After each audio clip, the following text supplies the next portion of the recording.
ভারতে F-35 যুদ্ধবিমান বিক্রি করতে যাচ্ছে যুক্তরাষ্ট্র। ভারতের প্রধানমন্ত্রী নরেন্দ্র মোদীর সাথে বৈঠক শেষে যৌথ সংবাদ সম্মেলনে মার্কিন প্রেসিডেন্ট ডোনাল্ড ট্রাম্প এই কথা জানান। 13 ফেব্রুয়ারি এই দুই নেতার বৈঠক হয় বলে জানিয়েছে বার্তা সংস্থা রয়টার্স। এএফপির খবর বলছে, ভারতে যুদ্ধবিমান বিক্রির প্রস্তাব দিয়েছেন ডোনাল্ড ট্রাম্প, আর দুই দেশের মধ্যে পারস্পরিক সমঝোতার ভিত্তিতে লাভজনক বাণিজ্য চুক্তি শিগগিরই হবে বলে জানিয়েছেন মোদি। মোদির সঙ্গে সাক্ষাতের পর ট্রাম্প বলেন, ভারতে এ বছরের শুরুতে আমরা লাখ লাখ ডলারের সামরিক সরঞ্জাম বিক্রি বাড়াচ্ছি। আমরা F-35 যুদ্ধবিমান বিক্রির দিকেও এগোচ্ছি। একটি প্রভাবশালী ক্লাবে যুক্ত হবে ভারত। এতে থাকবে ন্যাটোর মিত্রদেশ ইসরায়েল ও জাপানও।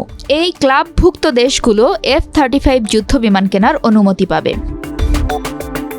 যৌথ সংবাদ সম্মেলনে মোদি জানান, পারস্পরিক সমঝোতার ভিত্তিতে শিগগিরই দুই দেশের মধ্যে লাভজনক বাণিজ্য চুক্তি হবে। এ সময় তিনি তেল ও গ্যাসের উপর গুরুত্ব দেন। এছাড়া শুল্ক ছাড়ে নতুন ব্যবসায়িক চুক্তি এবং চীনের সঙ্গে সহযোগিতার বৃদ্ধির সম্ভাবনা বাণিজ্য যুদ্ধ রুখে দিতে পারে বলে প্রত্যাশা জানিয়েছেন মোদি।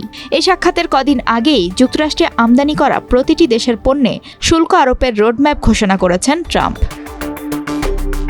প্রথম মেয়াদে প্রেসিডেন্ট হিসেবে মোদির সঙ্গে উষ্ণ সম্পর্ক ছিল ট্রাম্পের। তবে সে সময় ভারতকে বাণিজ্যের ক্ষেত্রে খুব বড় অপব্যবহারকারী বলে অভিহিত করেছিলেন ট্রাম্প।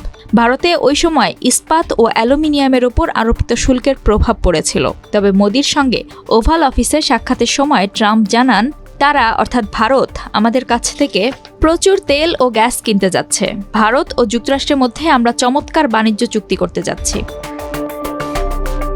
নাম প্রকাশে অনিচ্ছুক ভারতীয় সরকারি কর্মকর্তারা জানান, ট্রাম্পের সঙ্গে সাক্ষাতের আগে তাকে সম্ভাব্য কী প্রতিশ্রুতি দেবে তা নিয়ে চিন্তাভাবনা করেছিল মোদির প্রতিনিধি দল।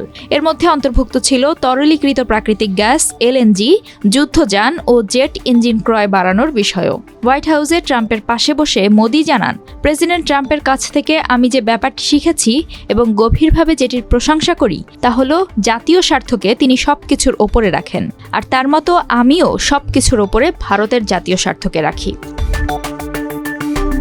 এই সাক্ষাতের মধ্য দিয়ে মার্কিন কৃষিপণ্য রপ্তানি ও পারমাণবিক শক্তিতে বিনিয়োগের চুক্তি হবে বলে প্রত্যাশা করছেন ভারতীয় কর্মকর্তারা। সেই সাথে বৈদ্যুতিক যন্ত্রপাতি, চিকিৎসা ও অস্ত্রোপচারের সরঞ্জাম, রাসায়নিক সহ বিভিন্ন খাতে শুল্ক কমানোর প্রত্যাশা করছেন ভারতীয় কর্মকর্তারা। নাম প্রকাশে অনিচ্ছুক একটি সূত্র জানিয়েছে, এই সবকিছুই হবে ট্রাম্পের জন্য মোদির উপহার। আর ট্রাম্প অবৈধ অভিবাসন রোধে ভারতের কাছ থেকে আরও সাহায্য চেয়েছেন। কারণ এখনও ভারতের অনেক অভিবাসী যুক্তরাষ্ট্রে রয়েছেন, যাদের একটি বড় অংশ প্রযুক্তি শিল্প খাতে কাজের ভিসায় যুক্তরাষ্ট্রে পাড়ি জমান, আর তাদের অনেকেই অবৈধভাবে দেশটিতে প্রবেশ করেন।